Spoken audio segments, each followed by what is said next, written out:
Hey guys, tonight we drift deep into the sea, not the poetic kind, but the soggy, salt-stung, shoe-squishing kind because Poseidon, god of the oceans, earthquakes, horses, and apparently also awkward social gatherings, is throwing a clam bake. Yes, that Poseidon, long beard, trident, slight temper problem. You find yourself standing knee-deep in brine, holding a soggy clipboard, trying to understand why the god of all aquatic life needs you to help organize a party nobody asked for. The coral reef looks confused. Even the fish are pretending not to notice. In the dim light of a bioluminescent squid, Poseidon paces back and forth, muttering to himself about ambiance, plating options, and whether clams are too mainstream. You're not sure what that means in this context. You probably won't survive this socially, emotionally, maybe even geologically. So, before you get comfortable, take a moment to like the video and subscribe,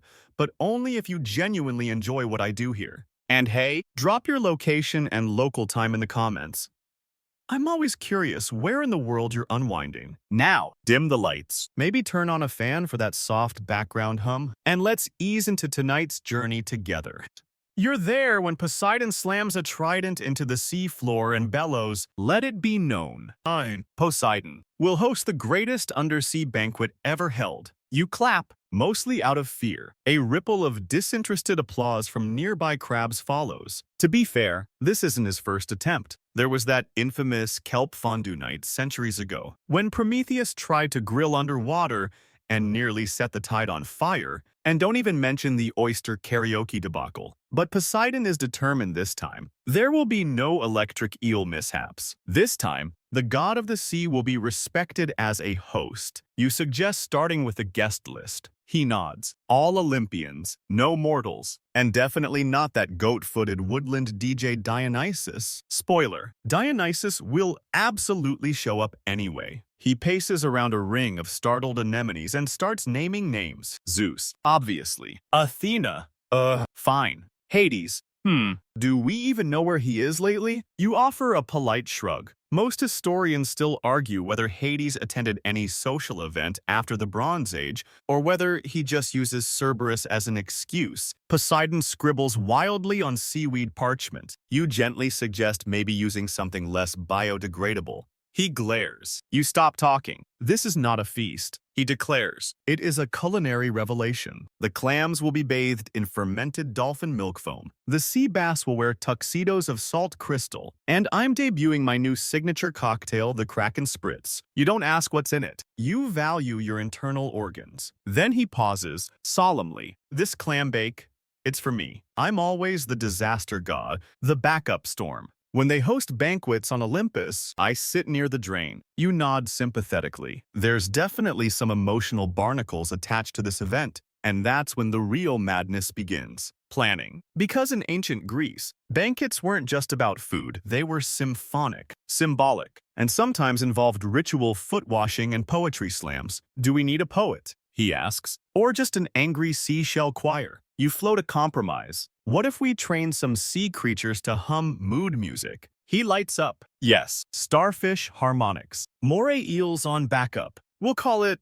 Poseidon's gurgle. You pretend to write that down. Then he insists on thematic decor. Nothing gaudy. Just 20-foot pearl arches, an illuminated sea trench runway for divine arrivals, and a coral centerpiece that spells out, "Respect me," in all caps. You gently ask about food prep. Poseidon waves a hand, summoning a small army of overly eager lobsters who start shoving raw clams into their mouths like interns at a buffet. You clear your throat. Maybe some presentation. He huffs. Fine. We'll get the sea nymphs to plate. They owe me a favor since the Triton Jamboree of '94. Historians still debate whether that was a festival or a mildly successful protest against conch shell taxation. Finally, you suggest timidly, a dry run. Tonight, he barks. No, you say, like a test party. Maybe just invite a few sea urchins. Gauge the vibe. Poseidon scoffs. This is not a vibe. This is history. You sigh, because here, 300 fathoms below the surface, History tastes like undercooked mollusk and anxiety. He thrusts a glittering trident into the sand and proclaims, "Tomorrow we draft the invitations. With squid ink." You nod. Because there's no such thing as saying no to a god who controls tectonic plates. You float in the dark, feeling the pressure not just from the depth, but from the weight of one god's deep need to matter. And somewhere above, on Olympus, no one knows yet that Poseidon is planning a party that will echo through empty chairs for centuries. You wake up the next day, or whatever day means at this depth, clutching a dripping scroll and a headache made of kelp wine fumes. Poseidon's already waiting, arms crossed, sea foam coiling around his ankles like impatient cats. "We need to design the invitations," he announces, elegant, formal, and soaked in gravitas. You blink. "Don't you mean soaked in ink?" He narrows his eyes. "I said what I said, so you get to work." Poseidon conjures a desk made of barnacle-crusted driftwood, slaps down a sheet of parchment made from pressed jellyfish membrane, and grabs his calligraphy trident because of course he has one. You are handed a tiny quill dipped in squid ink and told to make it fancy, but not needy. You begin with, "You are cordially invited to the grand clam bake of Poseidon, ruler of the sea, god of horses, earthquakes, salt, and unappreciated culinary innovation." Poseidon interrupts, "No, too desperate. Just say, me, clams. Don't be late." You stare. "Is that divine enough?" He sighs. "Fine. Add some laurels or a seaweed border or something. Maybe a dolphin holding a plate." You doodle a suspiciously smug dolphin. He approves. Historians still debate whether the Greeks ever used formal invitation scrolls for divine events, or if they simply relied on whispered ether rumors and extremely dramatic dream appearances. You, however, now know Poseidon prefers illustrated paper stock that smells faintly of sardines. Once the wording is perfect, meaning he stops threatening to summon a tidal wave on your punctuation, you discuss the delivery method. Messenger shells. You suggest they're fast, self-swimming, biodegradable. He scoffs. "Too basic. I want a personal touch. We'll send Hermes." You pause. Hermes. Isn't he kind of unreliable?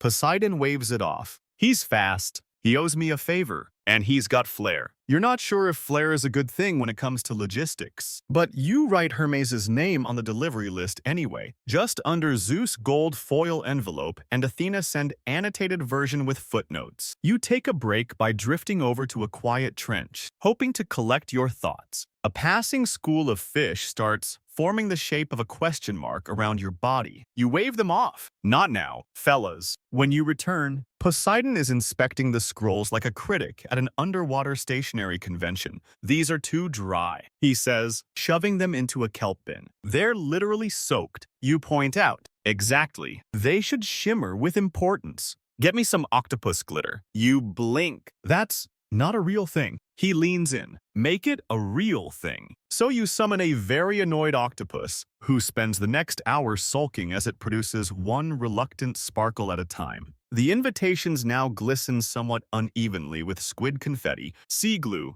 and a hint of desperation. Poseidon inspects the final product, arms folded. This is history. You don't have the heart to tell him most gods will skim it at best. Some, like Hera, might just use it as the coaster for her divine tea. As you roll up the last scroll, you hear Poseidon muttering, "They'll see. They'll all see. No one throws a party like me." You pat his shoulder. "They'll come. Probably. Probably not." Still, you admire his commitment. Greek gods rarely plan things. They usually just show up in the middle of storms or goat transformations. But Poseidon, he's building something. Clams, yes, but also dignity. You help him load the invitations into a conch-shaped satchel, tie it shut with eel silk, and whisper a silent prayer to Hermes, because you have a sinking feeling this is going to go sideways. But for now, Poseidon is grinning, actually.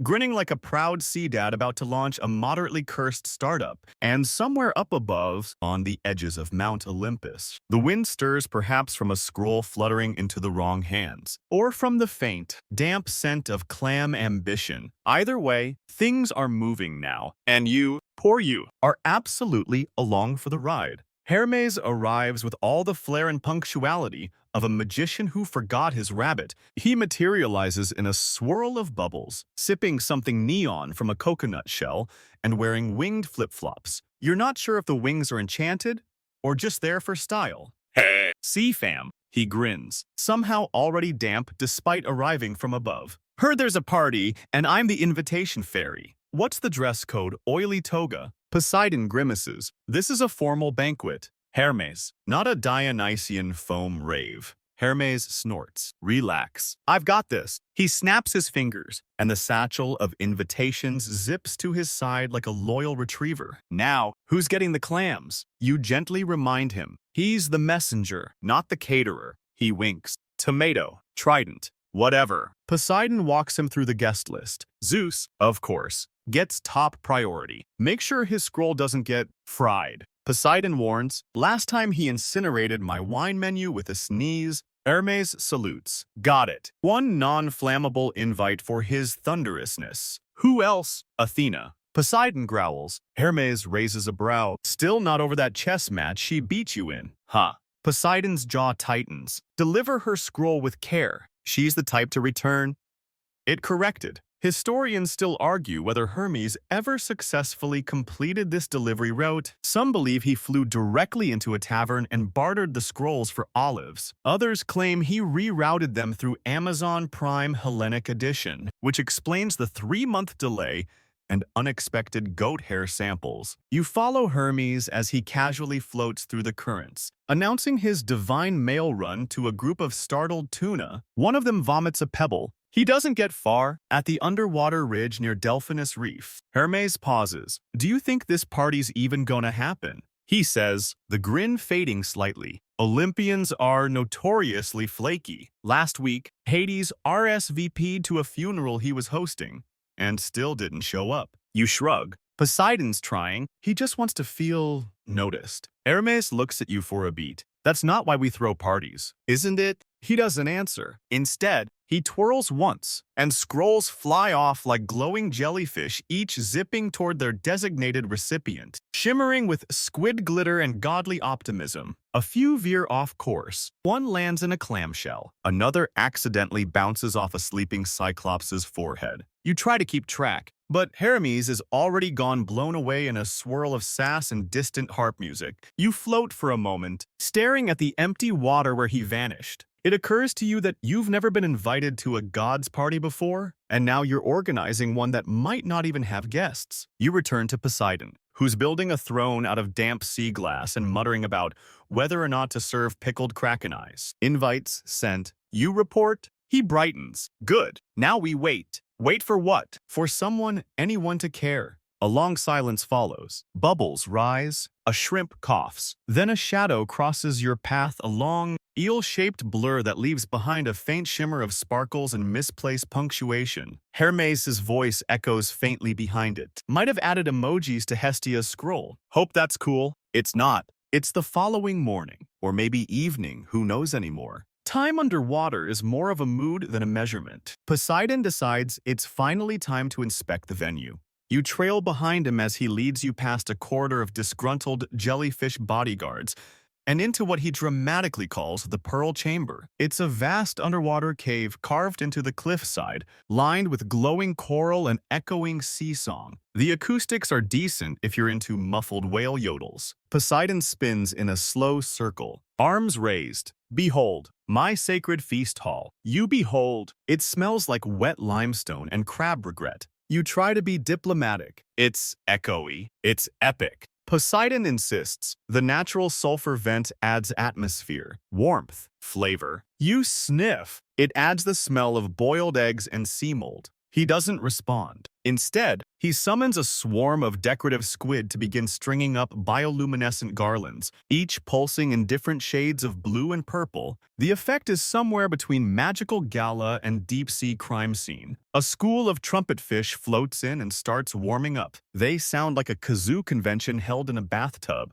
Poseidon gives them an approving nod. Perfect. Nothing says elevated elegance like fish brass. You discreetly slip a conch into your ear to drown out the noise. Historians still debate whether underwater music ensembles existed outside of myth.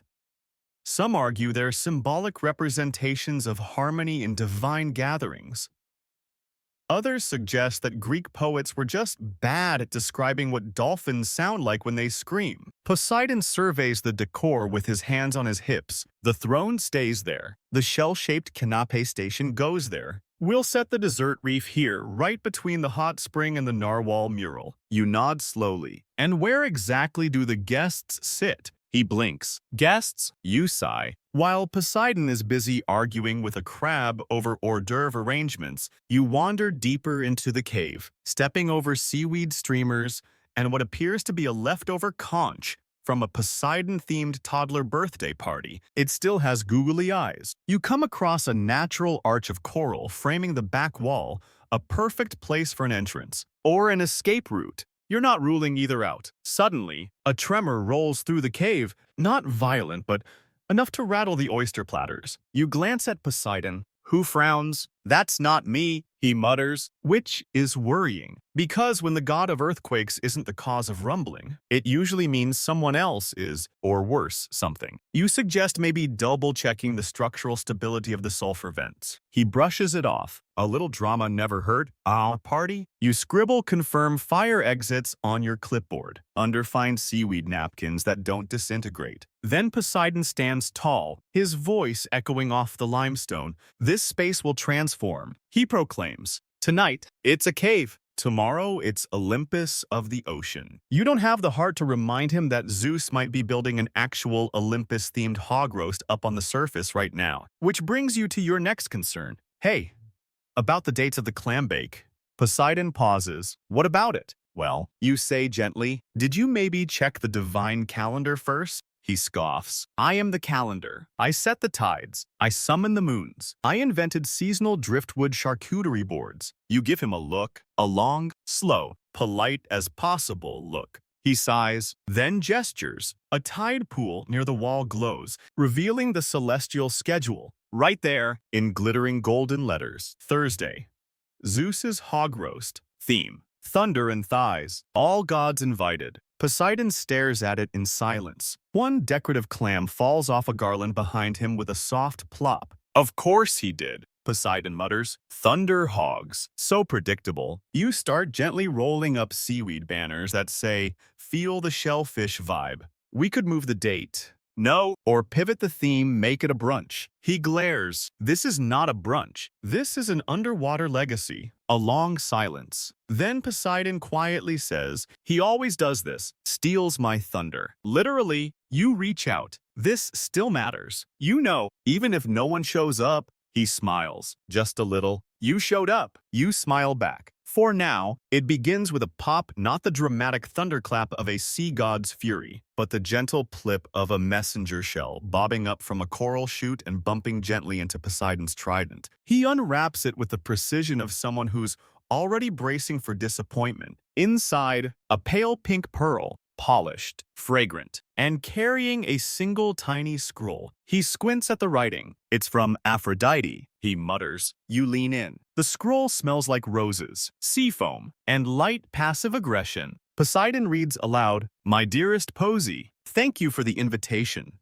What an absolute delight to be thought of. Alas, I must decline. I've recently developed a terrible allergy to dampness, kisses, and kelp. Aphrodite." You pause. "She lives in the sea." Poseidon's lip twitches. "Apparently, not this sea." You take the scroll and turn it over. The back is bedazzled with tiny pearlescent stickers and a lipstick mark shaped like a condescending smirk. Historians still argue whether Aphrodite ever actually lived in a seashell, or whether that was just one artist's wild branding decision that stuck for too long. What's more likely, she cultivated her image like a modern influencer, and was very good at not showing up unless there were cameras, mirrors, or strategic lighting. Poseidon paces. "Okay, no big deal. We didn't need her anyway." You try to be helpful. "We still have, everyone else." He doesn't respond. Instead, he snaps his fingers and summons a shell messenger of his own. It sputters seawater onto your feet and hiccups out a notepad.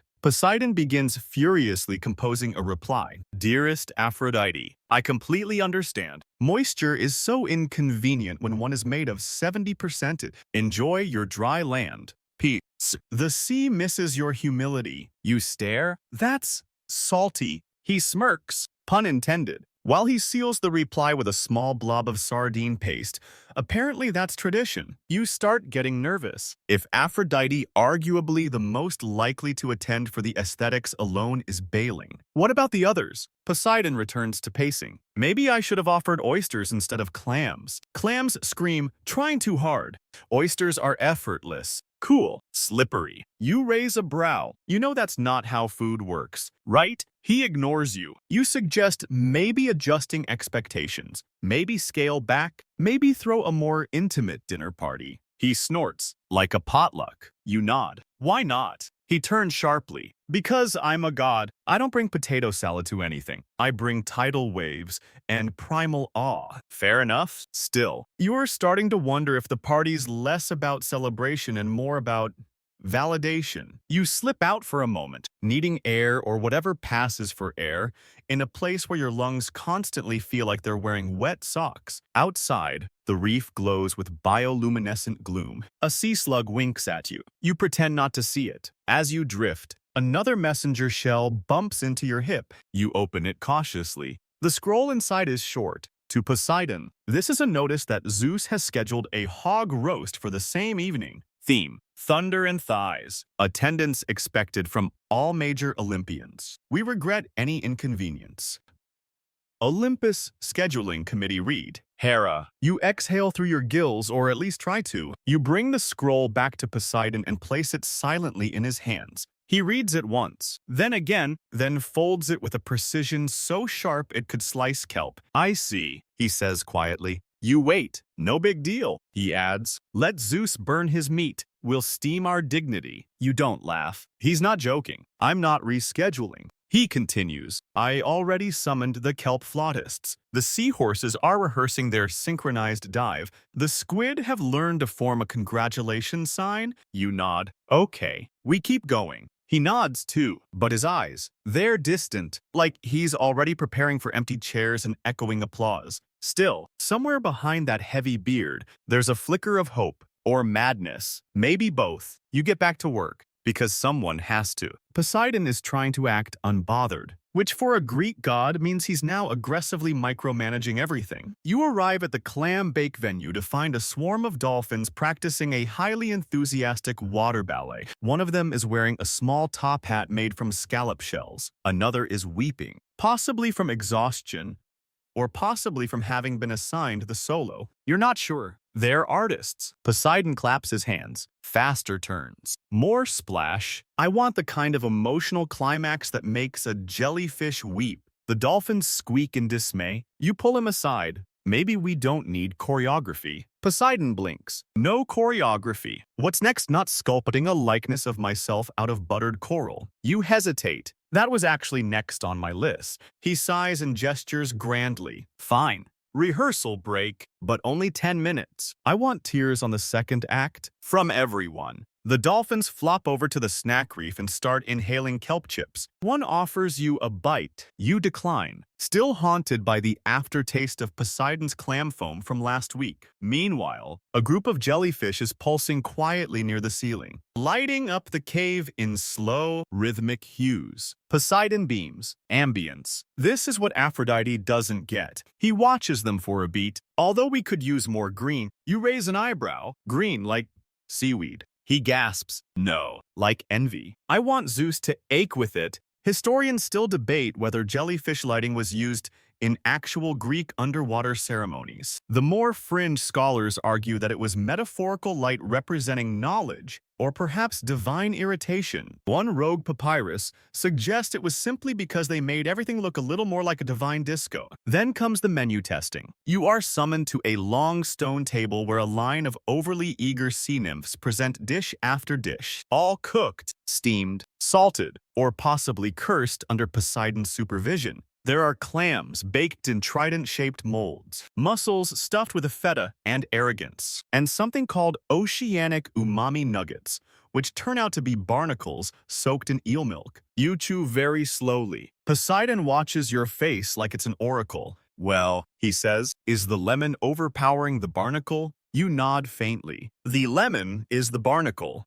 He claps. Perfect. Then he unveils the showstopper, a giant clamshell filled with what appears to be a glowing blue stew. This, he announces, is my signature dish. Simmered kraken ink, smoked oyster vapor, topped with sea foam spun by the whispers of sirens. You lean over it carefully. Is it safe? He grins. Nothing about greatness is safe. You take a sip. It tastes like ambition and trauma. Still, you smile. Might need a pinch of salt. He scowls. The ocean is made of salt. More, you say? He nods, already yelling for a salt eel to report to the kitchen. The final taste test is a dessert. Poseidon's interpretation of a gelato trident, 3 flavors: coral crunch, brine swirl, and mystery. You don't ask. You do, however, suggest smaller portions. Gods may be divine, but their arteries probably aren't. He grumbles, but agrees. Then comes the seating chart. It's a nightmare. Zeus cannot sit near Hera. He mutters, sketching furiously on a parchment. Not after the Hydra incident. Athena wants to face due north. Hades won't sit on coral. And Dionysus will sit on someone. You finish for him. You stare at the map. Why are there 30 seats? I'm being optimistic. Poseidon says. You nod slowly, then quietly circle 2, his and yours. But you don't say anything, because if he's holding on to hope, maybe you can too. Then, just as you're about to call it a day, a young seahorse messenger whinnies up with a scroll. Poseidon opens it. His face freezes. You peek over. It's from Artemis. The scroll simply reads, regretfully declining. Instead, I'm sending something in my place. You'll know it when you see it. Also, no seafood. Ever. That's not a dietary choice. That's a principle. Poseidon frowned. What does that mean? You shrug. Maybe she's sending one of her hunters. Or an arrow, he mutters. Probably both. You both stare out at the edge of the cave. And for a moment, there's nothing but the faint glow of jellyfish and the haunting echo of dolphins rehearsing a sea shanty waltz. The party is still happening, somehow, even if no one comes, even if the stew is cursed, even if Artemis is sending something recognizable.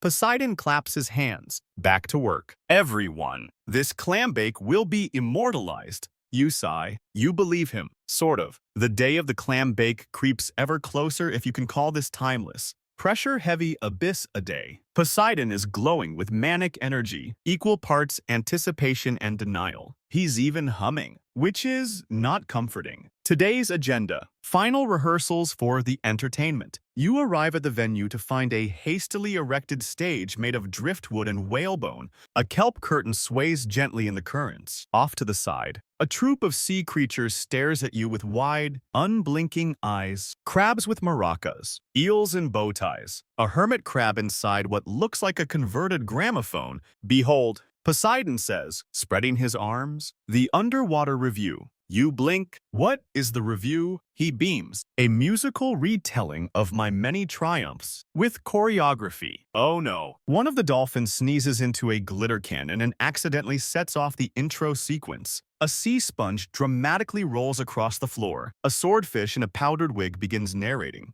The script, which Poseidon insists on reading line by line from a golden scroll, opens with a triumphant overture titled Tidal Majesty, the Ballad of Wave and Beard. You try to interrupt, gently. Are we sure this is the tone we want? Poseidon nods seriously. It's a one-trident showstopper. The performance begins. A chorus of shrimp chants his name in minor key. A jellyfish interpretive dancer spins dramatically through a glowing hoop. A barracuda sings a solo about Poseidon's heroic battle against the slightly rude seahorse of Naxos. You clap once. It echoes awkwardly. The cast looks at you, hopeful. You nod. It's theatrical. Poseidon, unfazed, turns to a group of barnacles with recorders. You're on next act 2, the earthquake waltz. One of them lets out a wheeze that sounds like a sad kazoo. As the troupe breaks for sponge snacks, you walk over to the refreshment zone, where Poseidon has laid out samples of seaweed cocktails. Each is labeled with names like Tsunami Tonic, Salty Regret, and Clam Chowder Sunrise. You try one. It tastes like kelp and unresolved trauma. He joins you, swirling a frosted shell glass. So, he says, how's it looking? You glance at the stage where a seahorse is trying to reattach a broken prop mustache with coral glue. It's ambitious. You say, he nods proudly. They said I couldn't throw a party, that I was just the guy who floods cities when he's moody. But I've grown, I've matured. I even added vegan options. You raise an eyebrow. What's the vegan option? He points. Those pebbles, lightly salted. A beet. Okay, he concedes. Pebbles are more of a palate cleanser. Then, from the far end of the cave, a messenger shell arrives, this time without ceremony. It floats in quietly, nervously. Poseidon opens it. It's from Athena. Dear Poseidon, while I appreciate the concept, I must respectfully decline. I fail to see the strategic value of an underwater banquet involving clams. Additionally, your decision to perform a reenactment of your triumphs suggests a concerning lack of objectivity. I've attached a 12-page critique of your menu, musical choices, and thematic coherence. With reluctant regard, Athena. You watch as Poseidon reads each line. He doesn't frown, he doesn't sigh. Instead, he folds the scroll carefully and places it in a glowing bottle labeled Feedback. He looks at you and shrugs. She came to my last party and started ranking the wine by dialect. You nod slowly. Classic Athena. Then he gestures to the stage. Tell the shrimp they're doing great. You wander over and try to encourage the cast, who are now rehearsing a tableau of Poseidon heroically taming the Sea of Doubt, which involves a lot of flopping and one octopus wrapped around a papier-mâché trident. Historians still debate whether Greek gods ever participated in performative mythology retellings, or if this was just Poseidon trying to brand himself before public relations existed. One thing's clear. Drama has always been divine currency. As the rehearsal winds down, Poseidon looks around and exhales. Tomorrow's the big day, he says softly. You nod. It's gonna be great, even if no one shows up. You pause. Especially if no one shows up, you reply. Then it's just you, owning the silence. The ambiance. The seven-tiered shrimp fountain. Poseidon smiles genuinely. This time, then let the sea bear witness. And with that, he raises his trident. The jellyfish pulse brighter. The dolphins begin humming again. Somewhere above, the gods of Olympus laugh, or burp, or forget, but down here in the deep, something strange and beautiful is happening. A god is trying, and you're here to see it. You wake up. Or maybe drift back into consciousness to the sound of Poseidon shouting something about bivalve elegance and emergency lighting. The clam bake is tonight. The final stretch. The ambiance. Slightly panicked. The tension. Brinier than ever. Poseidon is obsessing over the final menu adjustments. Personally, spooning bright green seafoam onto each plate while muttering about gastronomic poetry. A group of squid are hovering overhead, holding lanterns made from recycled oyster shells. One of them winks at you. You don't respond. Try this, Poseidon says, shoving a fork towards your face. You hesitate. What is it? Deconstructed clam surprise. You glance at the plate. It's empty. He grins. The surprise is you imagined it. High-concept cuisine. You chew the absence politely. Then, it's time for your turn. Quality control. You're in charge of food safety now, which seems wildly inappropriate considering you just watched a crab sneeze into the pudding coral. Still, you do your best tidying plates, spacing sea cucumbers just so, and replacing a few experimental dishes with something safer, like plain kelp. Poseidon doesn't notice. He's moved on to the place settings, carefully arranging coral forks and pearl-tipped knives in spirals that allegedly represent the movement of divine tides. You glance at the entry arch. No guests yet, but the seahorse maitre d' is standing tall, or as tall as a seahorse can stand. Flipping through a list of expected arrivals, it's short. You swim over casually. Any new RSVPs? You ask. He shrugs. Dionysus replied with a vine drawing and the word probably. Also something about time being an illusion. You nod. That tracks. Historians still argue whether Dionysus ever arrived at events on time or simply appeared after the hangover phase, claiming he'd been there in spirit. You check the reef clock. 30 minutes to go. You drift over to the tasting table where a pile of clams sits unattended, their shells artfully dusted in what Poseidon swears is edible starlight. You pick one up, crack it open, and stare down at the soft, Gelatinous contents. You've never actually eaten a clam before. Not like this. Not ancient Greek sea god prepared and possibly sentient before. Still, you close your eyes and take the bite. It's warm. It's oddly tangy. It tastes like ocean nostalgia and poor decisions made during coastal vacations. Then it hits you.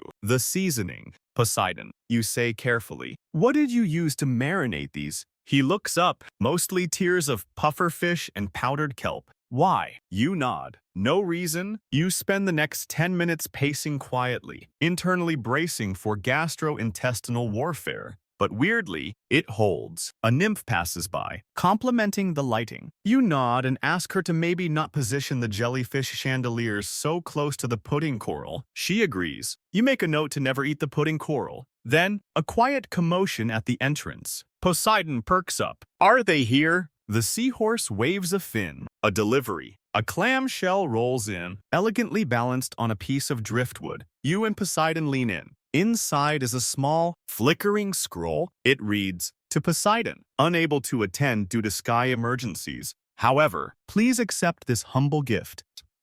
Artemis." Poseidon raises an eyebrow. What kind of gift? Suddenly, a large bubble behind you bursts and out walks a deer, a real deer, wearing a party hat, dripping wet, looking like it regrets every choice that led it to this moment. You blink. Did Artemis send a deer? The deer sneezes seawater and shakes its antlers. A jellyfish screams. Poseidon sighs. Well, that's thematic. You glance at the deer, who has now started eating the floral centerpiece. This could be a metaphor. You offer. For what? I'm not sure, but it definitely feels like one. The deer starts chewing on a scroll. You gently pry it away and toss it into the emotional damage pile, where Poseidon has been stashing all the rejection letters. Still, he doesn't falter. He stands taller. He straightens the tablecloths. He instructs the band to start warming up. And when the deer starts breakdancing next to the shrimp fountain, he only flinches once. You glance at the time again.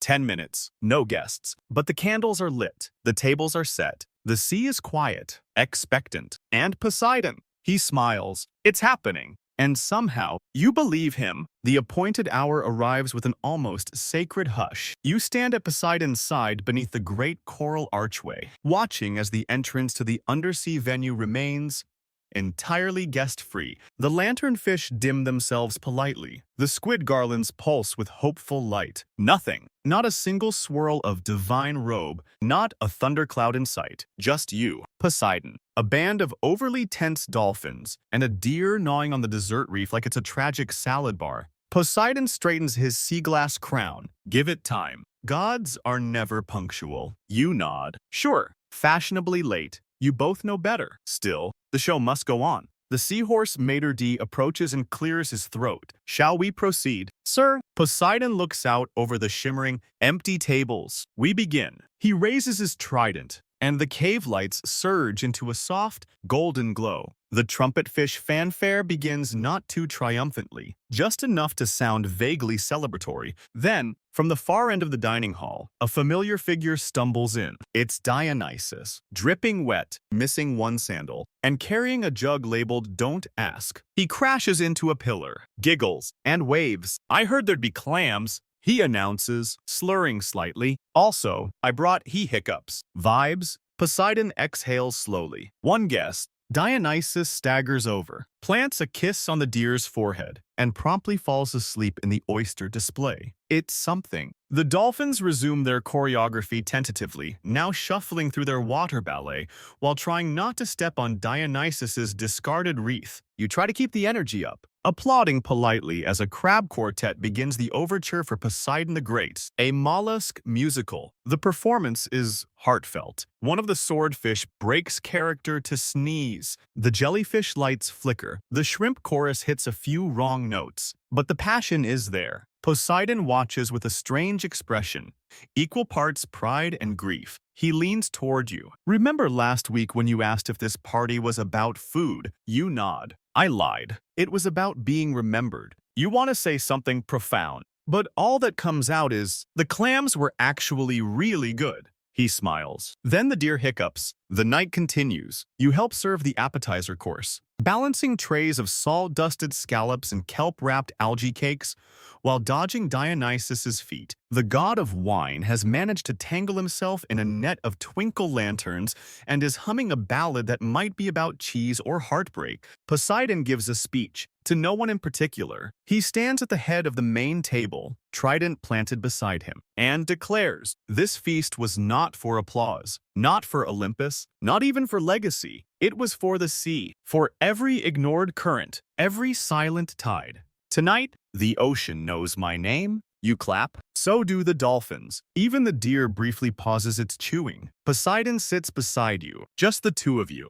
2 plates, 2 sets of cutlery made from old coral and sea urchin spines, 2 cups of glowing kraken spritz. He raises his glass. To forgotten gods. You raise yours. And unforgettable clams. You sip. The drink fizzes with something vaguely illegal. As the courses progress, so does the mood. The sea creatures perform Act 3 of the musical, which includes an interpretive dance depicting Poseidon's 600-year grudge against seagulls. It's weirdly moving. Later, a squid poetry slam erupts near the dessert station. No one asked for it. No one can stop it, and still, no other gods arrive. Not Athena, not Hera, not even Hestia, who usually shows up just to complain about seating arrangements. You wonder if they even read the invitations. Historians still argue whether Olympians ignored Poseidon's events due to genuine rivalry, poor scheduling, or the simple fact that nobody wants to get brine in their sandals. Fringe theorists believe the whole thing was orchestrated as an elaborate statement on divine pride.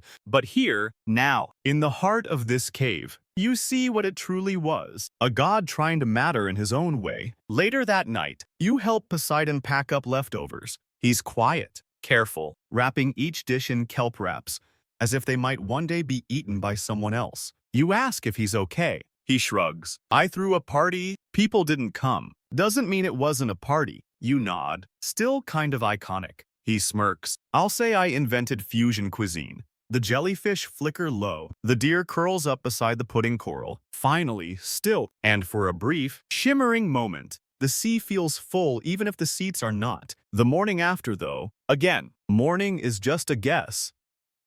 You float through the remnants of last night's clam bake, like the sole survivor of a party that never quite decided if it was a triumph or a eulogy.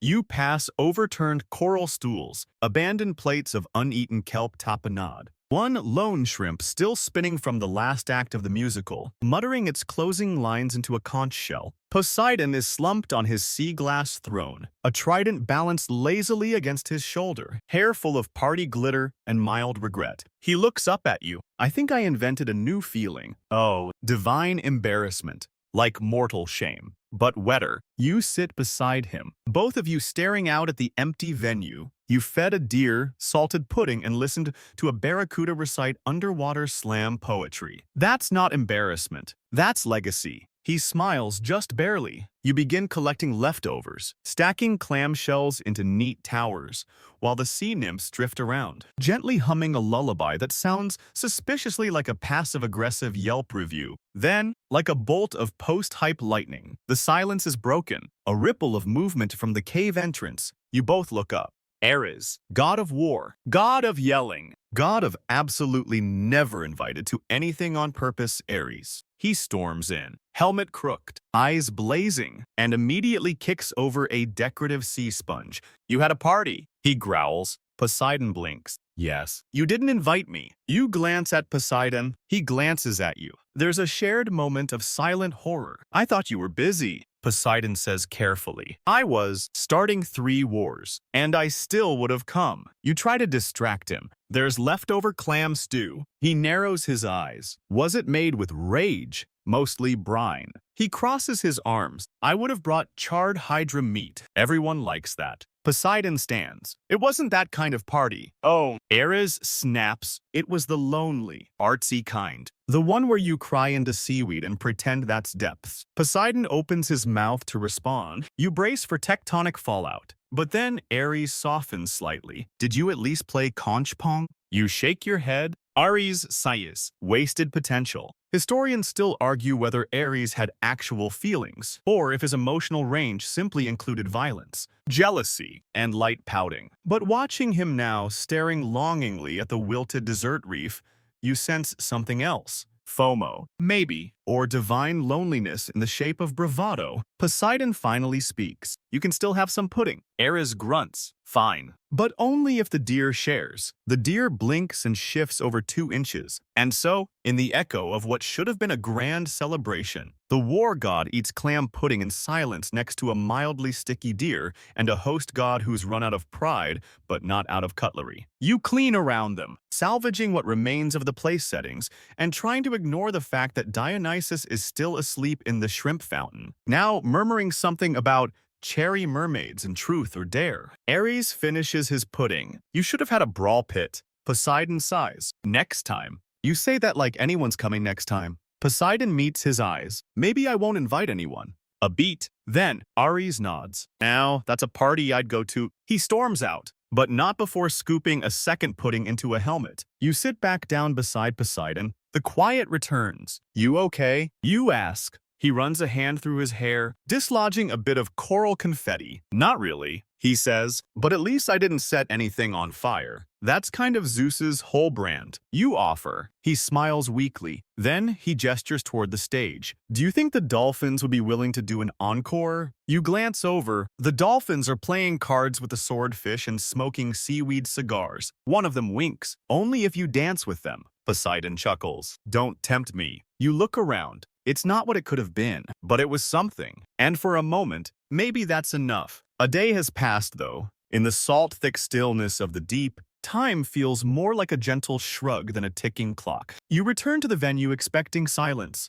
Instead, you find Poseidon humming. Not brooding, not muttering, actually humming. He's sitting in the middle of the empty dining hall, crafting tiny origami dolphins out of dried sea lettuce. Around him are neatly stacked clamshells, alphabetized menus, and a single untouched dessert that looks vaguely like a melted helmet. Morning, he says without looking up. Or night. Or whichever version of disappointment this is. You approach cautiously. You seem chipper. He grins. I've achieved enlightenment. You squint. Oh no, I've decided to throw another party, he says, holding up a flyer made of polished scallop shell and kelp ink. Across the top, in large, uneven letters. Clam bake 2. The re-shellening. You blink. So we're doing this again. He stands, arms wide. Why not? Let them mock me. Let them ghost me. But I, Poseidon, shall become the patron of persistence, the god of throwing parties no one asked for. You stare. You're not okay, are you? Emotionally, no, but logistically, stronger than ever. You glance at his guest list. It's been revised. Names crossed out, some rewritten with sass. Athena now has a footnote. Send extra ink and warning about musical numbers. Suddenly, another scroll rolls into the hall. Poseidon snatches it, opens it, and groans. You peer over his shoulder. It's from Hermes. Yo. So? Slight hiccup. Turns out I may have forgotten to deliver, like, half the invites. Long story involving a goat race, a trident-shaped cocktail, and Zeus's no shellfish indoors rule. My bad. Peace. That deer. Artemis definitely meant that as a metaphor. Peace. Hermes probably. You stare at the scroll, then at Poseidon. Are you kidding me? He shakes his head slowly. No. But at this point, I'm weirdly okay with it. Because now, the story shifts. It wasn't that no one wanted to come. It was that they never got the chance. Historians still argue whether the failure of Poseidon's first clam bake was divine sabotage, courier error, or simply bad karma from centuries of flooding cities without warning. Fringe scholars claim Hermes once lost an entire diplomatic summit invite set because he got distracted by a sandwich. Poseidon places the scroll on the table like it's a sacred relic. I should be furious, he says. You should. But I kind of like the idea that the gods missed my event, not the other way around. You shrug. It's like your own myth now, the unattended clam bake, the banquet beneath the waves that almost was. He nods. They'll tell stories. Out of guilt, out of awe, he spins dramatically, tossing seaweed flyers into the water. And this time, He declares, "We do it better, do we?" Of course, new theme, bigger shrimp. Less emotionally compromised deer. You sit down beside him. What's the new theme? He looks around, eyes gleaming. Reinvention. You stare. Too abstract. Just enough. Then you hear it. The sound of clams opening in unison, the quiet rustle of a dozen sea nymphs returning to help, the soft pulsing of jellyfish adjusting their hue to optimistic lilac. The cave is coming alive again. Poseidon is already dictating the new invite script. You are invited to the re-shelling of Poseidon, god, host, and survivor of scheduling errors. Clams will be served, so will vengeance. You copy it down, word for word, because deep in the heart of the sea, there's no giving up. There's just second attempts. And this time, you kind of want to see how it ends. 3 days into Clambake 2, the re-shelling, and Poseidon has officially entered what you're calling his divine rebranding arc. He's replaced his coral throne with a standing desk made of petrified driftwood and now insists on calling himself Poseidon,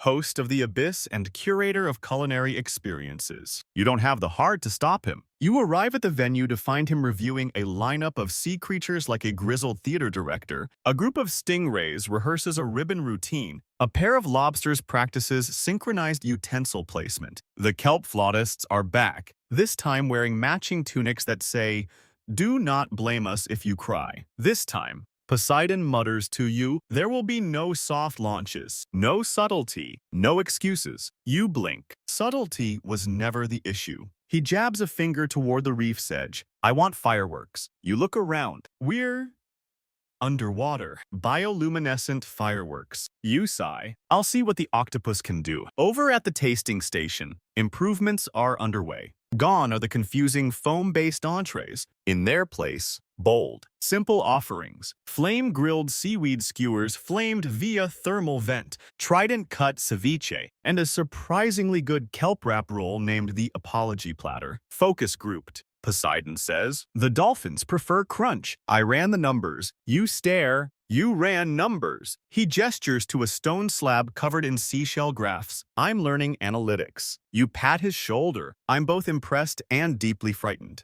And then the moment that spins this all into legend comes a scroll. Not just any scroll, a scroll with real gold trim and a wax seal shaped like a lightning bolt. You both freeze. Poseidon breaks the seal. You read over his shoulder. Poseidon, "Heard about the clam thing." Again, "Heard it went badly." Again, "This isn't an RSVP, just don't cancel it." Poseidon stares at it for a long while. It's not a yes, but it's not a no, which, from Zeus, is practically a hug. Historians still argue whether Zeus ever attended a second chance event. One theory suggests he once RSVP'd to a truce conference and showed up 4 weeks late with a cow and a thunder hangover. Another claims he can smell embarrassment and uses it to power cloud formation. Poseidon straightens. "This is happening." He says, you nod. "We're going full Olympus this time." He grins. "No, we're going better." You spend the afternoon helping re-coordinate the guest list. Invitations are now being hand-delivered by a courier team of sea turtles trained to follow fragrance trails. Hermes is banned. His picture drawn crudely in squid ink now hangs on the wall of unreliable entities. The seating chart has evolved too. Zeus gets a corner table just in case. Athena's seat is double-padded and positioned due north. Iris, "Let him stand."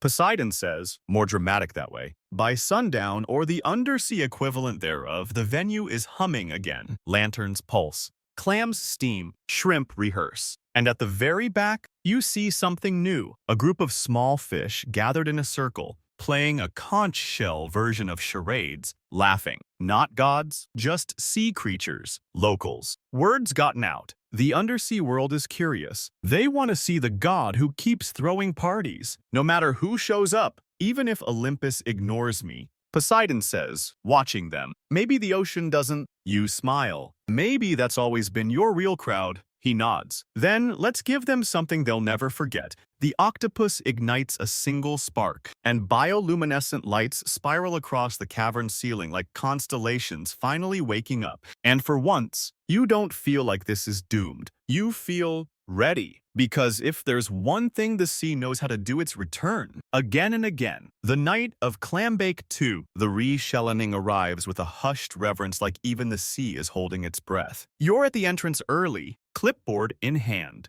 Kelp-tied bow tie slightly askew, watching as the glowing lantern jellyfish blink a rhythm of cautious optimism. Poseidon stands beside you in a flowing robe of crushed coral silk, hair brushed, trident polished to a shine so blinding it reflects the shimmer off nearby sardines. He's calm? You don't trust it. Guests will come, he says, mostly to himself. You nod. But your stomach feels like a nervous clam. Then, just as you're about to offer a soothing distraction, maybe a last-minute shell polishing, or an argument over whether barnacles can be appetizers, there's a flicker at the edge of the reef, a ripple, a shadow, a golden flash, and there he is, Zeus, descending on a current of smugness and light static, hair tousled, toga windswept, sandals glowing faintly like they have Bluetooth. Sup, fish people, he booms, strolling in like he owns the tectonic plates. Poseidon blinks. You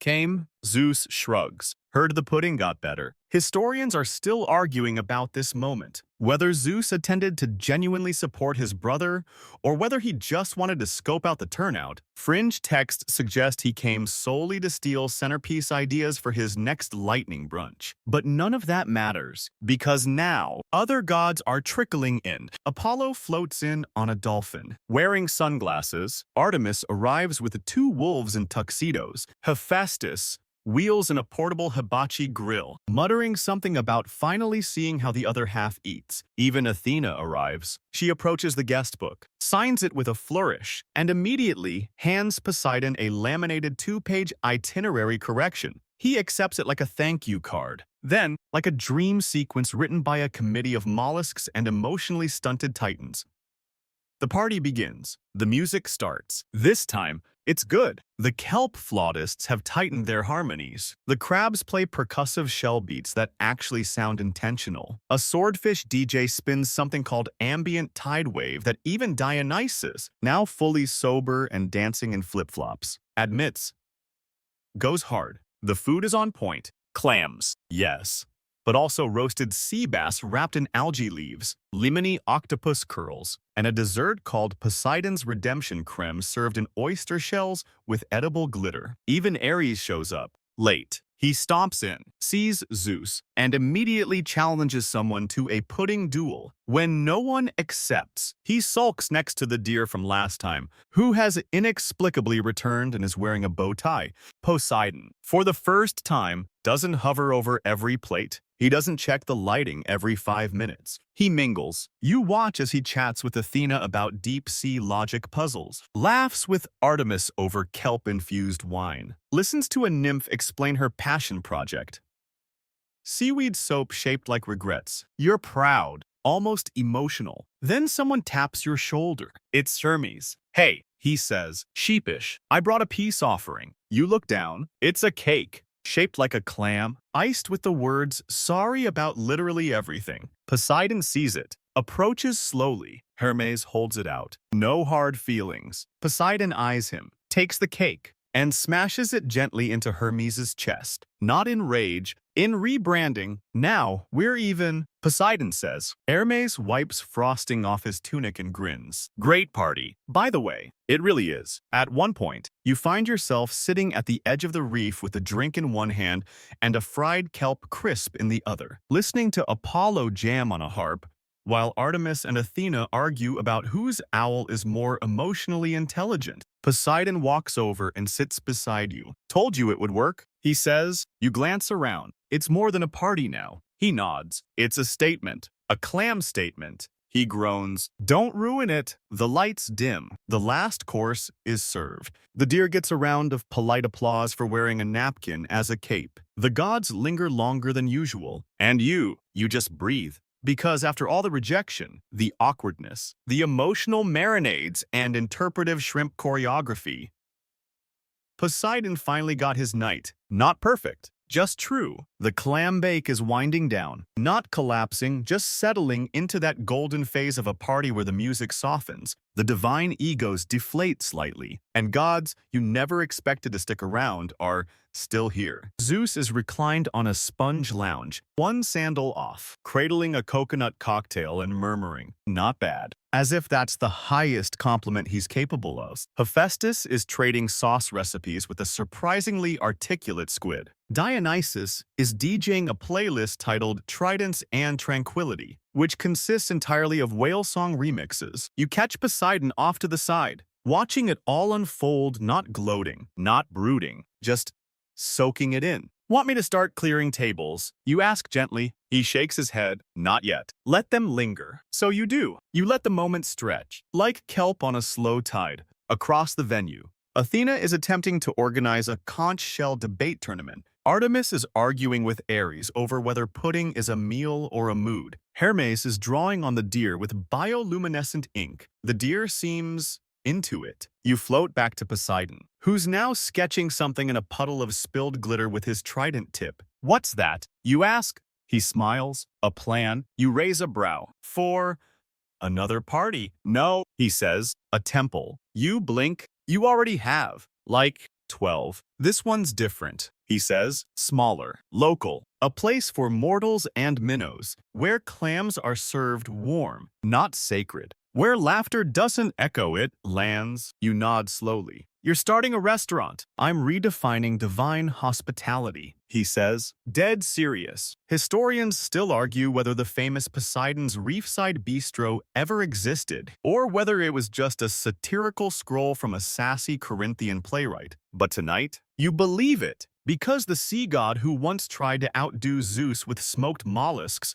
is now dreaming of something deeper connection. A few final guests drift in. Minor deities, tide spirits, a dryad who claims she took a wrong turn at Delphi but stayed for the kelp bites. And somehow, the party expands. Not in size, but in tone. There's a shift, a softness. Someone starts humming the Ballad of Wave and Beard from the earlier musical, not mockingly, nostalgically. A few others join in. Even Athena taps her foot grudgingly. Of course, Poseidon watches them sing, his eyes glistening not from salt, but from something warmer. They're enjoying themselves, he whispers, as if surprised. You smile? It's because you stopped trying so hard. He laughs, and started trying honestly. You clink glasses. Then Ares, probably bored, flips a table. Why are there no pineapples? He roars. The deer tackles him. No one stops them. It's fine. It's all fine. You and Poseidon wander toward the edge of the cave, looking out at the open ocean. The current carries away bits of laughter, fragments of song, a floating pudding plate with Dionysus's face etched into the custard. Poseidon speaks again. Quieter this time. Do you think they'll remember this? You shrug. Maybe, maybe not, but you'll remember it. You add, and that lands harder than it should. He sighs, then straightens, just as a baby octopus brings him a tiny review card scrawled in fish scales. He reads aloud, "Good clams. Weird deer. No thunder. 5 stars. Unknown." Poseidon grins. "That's all I wanted." You pat his shoulder. "So, temple plans tomorrow." He nods. "First draft. Over breakfast. Kelp croissants. Salted." Of course. You both watch as the final song plays softly, slowly. The party is ending, but not the story. Because sometimes, all it takes is one absurd idea, one failed invitation, one stubborn deity with a seafood obsession to remind even the gods that showing up matters, even if you're the only one. The final clam has been eaten. The last tune of Tridents and Tranquility fades into the soft whoosh of deep-sea currents. The glow from the lantern jellyfish dims until the cavern is lit only by the gentle bioluminescence of Poseidon's robes and the shimmer of leftover edible glitter clinging to the reef walls. You float beside him, surrounded by empty oyster shells, crooked coral chairs, and the lingering scent of lemon kelp reduction. The party is over, but no one wants to say it out loud. Even the gods normally allergic to lingering seem slower to depart tonight. Zeus is gone. Of course, he vanished mid-toast, citing a sudden lightning emergency, which everyone suspects was code for boredom. Athena stayed long enough to file a written review. Hermes drew a mustache on it and called it balance. But the rest, they stayed, they helped clean. They said thank you. Even Dionysus, especially the deer. Poseidon sighs a deep, tectonic sort of sigh that could cause coastal erosion if you weren't so deep underwater. Would you believe me, he says, if I told you this was the best night I've had in centuries? You nod. Easily. He glances over at you, his eyes less stormy than usual. And not because it was perfect, but because it wasn't. You smile. Because it was yours. He lets that sit for a while. Funny, isn't it? I used to think power was thunder, or fear, or control, but it's not. You wait, it's being seen, and still being offered pudding. The deer sneezes behind you. You both laugh. The final decorations are taken down. The kraken-scented candles extinguish. Ares sends one last fish-shaped puff of sea foam into the air before disappearing in a splash of drama. You and Poseidon remain, just the two of you now. You going to build that temple? You ask. Eventually, he says, but not before brunch. You nod. You earned it. Then you begin packing the final box, a collection of trident-shaped cocktail stirrers, a slightly cracked oyster ladle, and one untouched plate of oceanic umami nuggets, which no one dared to eat after the musical incident. Poseidon looks down at them. We'll try again next time. You look up. There's going to be a next time. He grins. There's always a next time. I'm a god. I'm nothing if not persistent. Then, with surprising softness, he adds, and this time, I'll invite everyone, not just the gods. You stare. You mean mortals. He nods. If they'll come, if they'll eat, if they'll dance, you smile. They'll come. He picks up a tiny scrap of parchment, folds it gently, and whispers something into it. When he lets go, it drifts upward past the jellyfish, through a current, beyond the reef. A final invitation to whoever might be listening. And then, without ceremony, Poseidon stands, brushes off his robes, and stretches like someone who hasn't been seen in a long time but finally was. I'm heading home, he says. You coming? You hesitate, then nod. You follow him through the coral arch, stepping over confetti made of seaweed, past empty seats and full memories, and into the waiting dark. Now the sea grows quiet. The decorations fade, the currents slow, and the last echo of the clam bake slips gently into legend. You float weightlessly in the afterglow, the gentle hum of the ocean cradling you like a lullaby. The laughter is gone, but not forgotten. The glitter still clings to your fingertips, a soft reminder that even in failure there was beauty. The gods, for all their power, are not so different from anyone else. They want to be seen. They want to be remembered. They want to throw a party and have someone, anyone show up. And sometimes that someone is you. You who showed up when no one else did. You who tasted the pudding, even when it shimmered suspiciously. You who saw Poseidon not as a tempest, but as a host tired, hopeful, hilarious, and a little salty in more ways than one. So now, as the story settles in the quiet spaces of your mind, let yourself drift. Let the water carry you. Let the sea hold you in its ancient arms. Breathe. Let your thoughts unspool like ribbons of kelp. Let the waves smooth the sharp edges of your day. And if you find yourself waking in the middle of the night, remember, somewhere in the deepest, bluest parts of the ocean, there's a table still set, a chair with your name on it, and a clam bake waiting just for you. Sleep well.